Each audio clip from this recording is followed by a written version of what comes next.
प्रिय विद्यार्थियों, प्रगति हिंदी चैनल में मैं आप सबका हार्दिक स्वागत करती हूँ। हम लोग संधि टॉपिक पढ़ रहे थे, तो हम लोग संधि में हम लोगों ने पढ़ा था कि संधि शब्द दो शब्दों के योग से बना हुआ है, सम प्लस धी। संधि का शाब्दिक अर्थ होता है मेल, समझौता या मित्रता। अगर संधि शब्द का विलोम पूछा जाए कि संधि का विलोम क्या होता है, तो विग्रह या विच्छेद होता है। फिर हम लोग देख रहे थे कि संधि की परिभाषा क्या होगी, तो दो वर्णों के मेल से होने वाला विकार संधि कहलाता है। अवर्ण में आपके स्वर भी आ जाते हैं, व्यंजन भी आ जाते हैं। फिर उसके बाद हम लोग देख रहे थे कि वर्णों का जो योग होगा वो कितनी प्रकार से होता है ना। तो यहाँ हम लोग देख रहे हैं कि जो वर्णों का योग है वो कितने प्रकार से होता है। तो वर्णों का योग 6 प्रकार से होता है। देखिए यहाँ पर कि स्वर वर्ण आ जाए प्लस स्वर वर्ण आ जाए, उसके बाद जो संधि होगी वो स्वर संधि होगी, है ना। स्वर वर्ण के बाद फिर से स्वर वर्ण आ जाए तो कौन सी संधि होती है? स्वर संधि होती है। ये जो 6 प्रकार हैं ये संधि के प्रकार नहीं है, ये वर्णों का जो योग होता है वो 6 प्रकार से किया जाता है। ये चीज़ हम लोग देख रहे हैं। तो यहाँ पर स्वर वर्ण प्लस स्वर वर्ण बराबर कौन सी संधि होगी? स्वर संधि हो जाएगी। और यदि स्वर वर्ण रहे प्लस व्यंजन वर्ण आ जाए तो कौन सी संधि होगी? व्यंजन संधि हो जाएगी। यहाँ पर व्यंजन संधि होगी, यहाँ हमने लिखा नहीं, यहाँ देखिए व्यंजन संधि होगी, ठीक। और यदि व्यंजन के बाद फिर से स्वर वर्ण आ जाए तो कौन सी संधि हो जाएगी? व्यंजन संधि हो जाएगी। व्यंजन के बाद फिर से यदि स्वर वर्ण आ जाएंगे, यहाँ से देखिए स्वर वर्णों के बाद यदि व्यंजन वर्ण आ गया तो कौन सी संधि होगी? व्यंजन संधि होगी। और यदि पहले इधर व्यंजन वर्ण रहे फिर स्वर वर्ण रहे तब कौन सी संधि होगी? व्यंजन संधि होगी। और यदि व्यंजन वर्ण आए और फिर से व्यंजन वर्ण आ जाए तो कौन सी संधि होगी? व्यंजन संधि होगी। ये यहाँ से यहाँ तक व्यंजन संधि होगी। स्वर संधि सिर्फ स्वर के बाद स्वर वर्ण आएंगे तब स्वर संधि होगी। उसके बाद फिर देखिए कि यदि विसर्ग प्लस स्वर वर्ण आ जाए, अर्थात पूर्व का जो अंतिम पूर्व पद का जो अंतिम वर्ण है वो क्या हो? विसर्ग हो, और उत्तर पद का जो पूर्व वर्ण है वो क्या हो?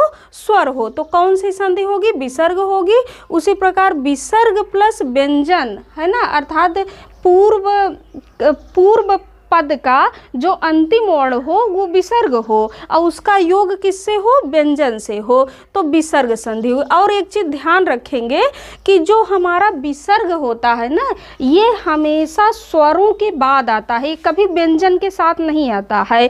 तो इसीलिए इधर क्या रहेगा? सिर्फ विसर्ग रहेगा। और विसर्ग किसके बाद रहेगा? स्वर वर्ण के बाद विसर्ग रहेगा, है ना। और इधर इसका योग किससे होगा? स्वर से भी हो सकता है और व्यंजन से भी हो सकता है। और दोनों ही कंडीशन में कौन सी संधि बनेगी? तो विसर्ग संधि बनेगी। अभी आप यहीं से देख सकते हो कि एक प्रकार तो ये हो गया स्वर संधि, और दूसरा प्रकार कौन सा हो गया? ये व्यंजन संधि, और तीसरा प्रकार ये हो गया विसर्ग संधि। और यही प्रकार है कि संधि के 3 प्रकार होते हैं, क्योंकि देखो वर्णों का योग हमने कर लिया, वर्णों के योग की और कोई कंडीशन हो ही नहीं सकती है। यही 6 प्रकार हैं। अब देखते हैं कि संधि के कितने प्रकार होते हैं। तो संधि के 3 प्रकार हैं। आप यहीं से देख चुके हैं कि 3 ही प्रकार इसका बना हुआ है। तो 3 प्रकार कौन से? वही स्वर संधि, व्यंजन संधि और विसर्ग संधि। तो यदि आपसे पूछा जाए कि संधि के कितने प्रकार होते हैं, तो संधि के 3 प्रकार हैं, स्वर संधि, व्यंजन संधि और विसर्ग संधि। तो अब इसके आगे हम लोग एक एक चीज़ को पढ़ेंगे, स्वर संधि पढ़ेंगे, व्यंजन पढ़ेंगे, विसर्ग पढ़ेंगे। तो सबसे पहले स्वर संधि को देखेंगे। तो इसको समझने के लिए हमें महेश्वर सूत्रों को समझना होगा, ठीक। तो महेश्वर सूत्र जो संस्कृत वर्णमाला लिखी हुई है वो महेश्वर सूत्रों में लिखी हुई है। महेश्वर सूत्रों की संख्या कितनी है? 14 है।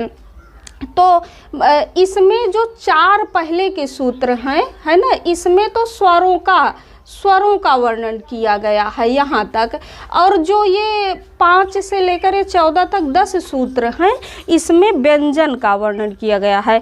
संस्कृत में स्वरों को अच कहा जाता है। क्यों कहा जाता है? कि अच प्रत्याहार आपका अयुण के आ से लेकर ऐ औच के चा तक बनता है, इसी में सभी स्वर आ जाते हैं, इसीलिए स्वरों को अच कहा जाता है। फिर उसके बाद देखो व्यंजन को संस्कृत में क्या कहते हैं? हल कहते हैं। हल इसलिए कहते हैं कि अब यहाँ से देखिए हैवरट के हा से लेकर हल के ला तक ये हल प्रत्याहार बनता है, इसमें सभी व्यंजन वर्ण आ जाते हैं, इसीलिए व्यंजनों को हल कहा जाता है। सूत्र देख लेते हैं कि पहला सूत्र क्या है? आई उण है ना, और ये जो इसमें सूत्र में जो लास्ट के वर्ण हैं इनको इत संज्ञक वर्ण कहते हैं। ये प्रत्याहार बनाने में काम आते हैं, और जब हम गणना करते हैं, वर्णों की गणना करते हैं, तो ये इत संज्ञक वर्णों को छोड़ देते हैं, इसको नहीं गिनते हैं। तो पहला सूत्र है हमारा आई उण है, दूसरा है री लृक है, री लृक, तीसरा ए ओंग है, चौथा है आई औच। अब यहाँ देखिए कि जो तीसरा सूत्र है ये ओंग, तो संस्कृत में ए के बाद ओ आता है।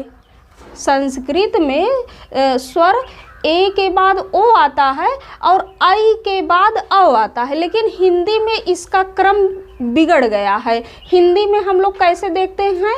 ए आई ऐसे पढ़ते हैं और ओ औ ऐसे पढ़ते हैं, लेकिन संस्कृत में इसका क्रम ए है।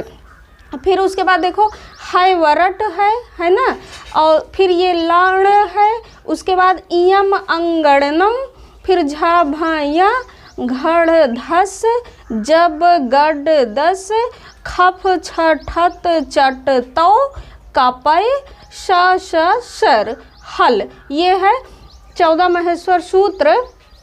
अब देखिए कि जब हम लोग आगे पढ़ेंगे तो इन्हीं महेश्वर सूत्रों से प्रत्याहार बनाया जाता है। सूत्र जैसे मान लीजिए कि दीर्घ संधि का सूत्र है अकः सवर्णे दीर्घा, तो अकः अक प्रत्याहार यहाँ से अयुण के आ से लेकर, और ये क्या कहते हैं कि अयुण के आ से लेकर और रील री के का तक अक प्रत्याहार बना है। तो ऐसे प्रत्याहार बनाए जाते हैं, इसलिए आप लोग एक बार इस सूत्र को पढ़ लीजिएगा, याद नहीं करना है। और स्वर संधि को समझने के लिए तो आपको ये 4 सूत्र ही ध्यान में रखेंगे, तब भी आपका काम बन सकता है। फिर इसके आगे हम लोग नेक्स्ट स्लाइड में देखेंगे।